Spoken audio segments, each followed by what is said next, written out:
everybody, just in time for Pride Month. I'm so happy to be here today at Jolene's Bar in the Mission District with none other than Jolene Linsagan herself.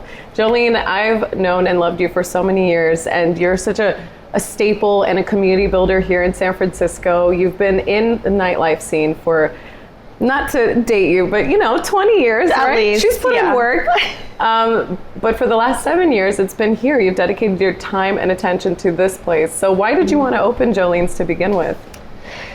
It starts with a girl with a dream that just wants to hang out with, her girls at a bar that doesn't want to be bothered by, creepy guys. As simple as that. Yeah, simple as that. And then open it up to all the other people that don't want to be bothered by creepy people, So I do picture this as a safe space. That's how I've always felt coming here with my friends. And it is pretty much an open door to anyone who's not creepy, but also to what I believe is now called the sapphic community. Can you explain who this place really is for? Yeah, sapphic, the whole sapphic umbrella, it brings together everyone that considers themselves a lesbian, trans, everything all together. So it's not just woman and woman. It's kind of more of an open umbrella for the community, yeah. And so there's a lot of dancing here, of course. I mean, this is a queer bar. There's dancing to be had, which is what I love about this space. I've seen you dance here a couple times. Bring your moves. But there's a lot more to it. I mean, people really, I feel, underestimate nightlife in general. It's really community space, and for people to come together, be themselves, meet each other, and even build families. Can you tell me a little bit more about what you guys offer here and that community space that you've created? Yeah, well, I do want to touch on when you come to this space is that, say you come with 5 people and everybody kind of has a different vibe. Like we have community tables where you can chill, you can play pool, and then we have a dance room for like the friends that really want to like rage, So it's a good space for a group of friends that will all have, whatever they want to do. Yeah. And you've even created an opportunity for parents to come together, so queer parents to have something for them to do and get involved with that isn't just nightlife based. Can you tell me about that? Yeah, I've been throwing parties since 2012 maybe, and throughout the years throwing parties, myself now, I'm getting older and a lot of my friends are, in that age of like having children, and I don't get to see them, so I'm listening to these stories when I meet people here, and they're like, well, I have kids and so I can't come out, and I'm like, ding, ding, ding, let's do a queer parents day party. Why not? Why not? Parents want to party too.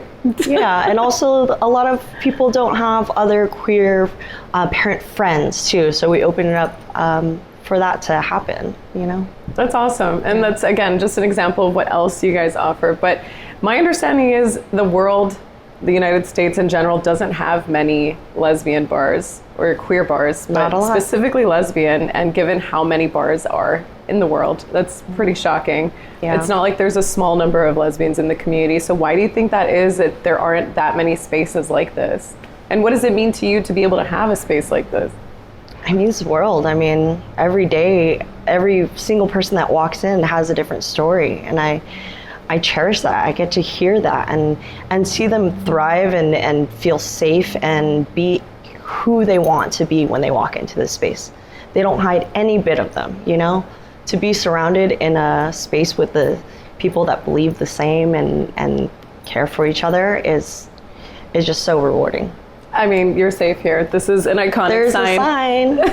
What more do you need to know? Mm-hmm. Yeah, but and so have you seen anyone else doing it right, or that really has impressed you, that has maybe a lesbian bar in town or in America that you want to shout out and say, I also love what they're doing? Absolutely. My mentor, and I'm happy to say a good friend of mine, Julie Mabry in Houston, Texas, has, I believe her bar right now, the Pearl, is the biggest one, but come next month, she's opening an even bigger one, which is definitely going to be the largest lesbian club in all of the United States. So if you're ever in Houston, go over there, say, hi to Julie, give her the biggest hug. She is doing the most phenomenal work, and hopefully one day, like, I can live up to her, like, where she is. Yeah. I mean, I think you've done a lot of things for this community already. You know, give yourself that credit where it's due. But and a lot of people have come up. A lot of talent has come up here. Yeah. You know, dancers. You do burlesque, drag shows. Can you tell me what it's like to also give an opportunity for performers to come to a space like this and make a name for themselves? Oh, it's wonderful. I've worked with a lot of performers for 10 plus years, and I get to see them grow as performers, you know, starting off shy, like nervous their first time doing a performance or go-go dancing or whatever it is, until now, and seeing them just command that stage. Like, it's just wonderful to put women more and queer, you know, everyone up on a stage where they can flaunt it. It's great. It's amazing to provide that stage for them, that platform. But why do you think that it's important for lesbians to have a specific space for themselves to go to like this and let loose? Just exactly that, just to feel safe, you know? Yeah. Has that been an issue, being a business owner, a woman in this space? Yeah, after hours, you know, I didn't want to tell people that I'm a woman that owns a bar, because I'll shut down the bar and sometimes leave here at 4 a.m, and that's terrifying as a woman. You know, you don't want people waiting outside for you, you know? Yeah. But after the pandemic, I think there's a lot of things that happened in 2020 where there was, you know, the Stop Asian Hate movement. There was a lot of support of women. So when we reopened in 2021, a lot of people were more aware of this and celebrated it. So after that, I was like, wow, okay, wait, I can be proud that I'm Asian. I can be proud that I'm a woman. Okay, hi everyone, I'm Jolene. And what's really funny is I feel like when people first hear of Jolene's, they don't know that it's a real person. They think that this is some fictional character. They do, and before 2020, I just let that be. Like, yeah, it's that Dolly Parton song. Wow, what a great name, you know? Yeah, coincidentally, I'm Jolene. I'm just here hanging out at the bar. No affiliation. Well, do you feel supported by the community out here? Do you feel like the city can do anything else to really uplift spaces like this in general, not just Jolene's? Yeah. I know there have been block parties. They facilitate that, right? You've done more than just what's in this space. You've taken it outside. Yeah, we've done. You know, I collaborated with a few of my good friends to do a block party. That was wonderful, and I think the city did support us in that way, in saying that this is important. This is something that's never been done before, and that felt really great. You know, they gave me a little recognition paper, and they signed it, and brought us to City Hall, and we all took a photo all together. That was nice. So official. Yeah. Anything coming up for Pride this month? I imagine a lot. A lot. You know, I have 6 events rolling through within 4 days. Renting out some of the, under my brand before I started Jolene's, I started a brand called U-Haul for the U-Haul lesbian. I didn't realize. Yeah, that was so me. Cool. I started that in 2013 before I had the bar. And so for Pride, usually what I take with U-Haul is that we rent out like these posh nightclubs in San Francisco that girls never get to rent out, and we just pack it full of sapphics. And so you'll see I have rented out 2 other venues. We're doing 5, 6 across the board. We're opening up the bar all weekend long. I can't tell until I launch June 1st. So you'll see it on our website and our socials. Yeah, so it sounds like a lot of really fun stuff in store for the people this month. And so when it comes to operating a nightlife space like this with dancers, has there been any trouble with maybe licensing or insurance? You know, how is a space like this maybe treated differently? Oh, that's a story. Do you want to hear the story? I'd love to hear this story. So 2 weeks before COVID complete shutdown, I did get a message from my insurance, and they said, you know, you're an adult entertainment venue. What does that mean? What? I don't understand. So basically, that if there's a girl dancing on a bar, you are kind of an adult space. But we're not topless. It's just doesn't happen at any other clubs, really. There are go-go dancers at most nightclubs. There are, but if it's all women, they're going to come for you. So they did say, we're going to cancel you and we're going to raise you up to 100K. And I'm like, you know what? It looks like we're going to close down for COVID, so go ahead and do that. You know? That's something that I wouldn't have expected. I mean, because you'll see, male go-go dancers, but I don't imagine that they have priced like that. Sometimes it's not very equal for women. And hopefully we're taking steps towards that here. So. And there's a room here that really celebrates being a woman in particular. Can you tell me a little bit about the famous, wall? The famous boob room.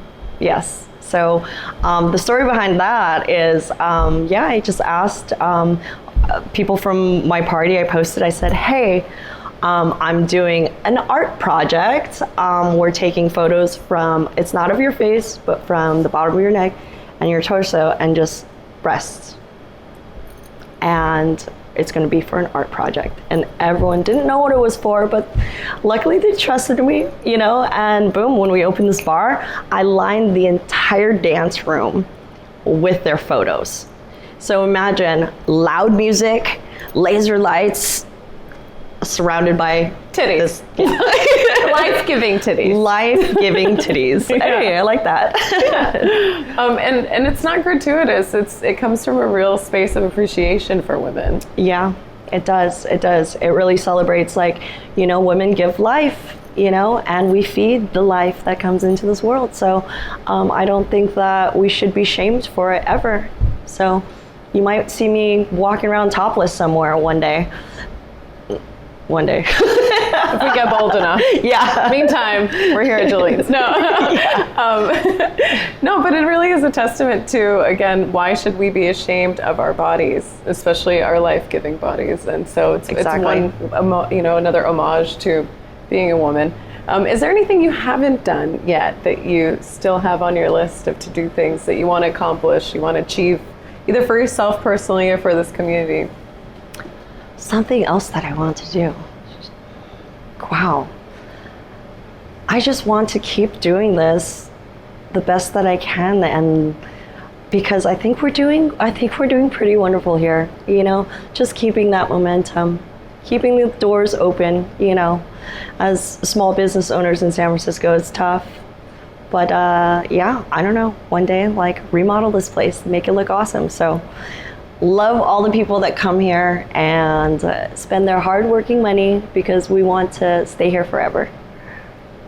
And you're from here, actually. You're from the Bay Area. Born and raised. What a blessing to be gay in the Bay. Yeah, this is the best place to be gay. Any last words that you want to leave our audience with? Maybe some words of encouragement for someone who can't imagine taking on a project that maybe is deep within their hearts and keeps calling to them. Dream big. Just keep going. You don't know what you can do unless you try. You hear that every day from people. But it's real. Yeah. Support women. Keep supporting women. On that note, thank you so much to Jolene for having us here today, and happy Pride Month to everyone out there. Happy Pride.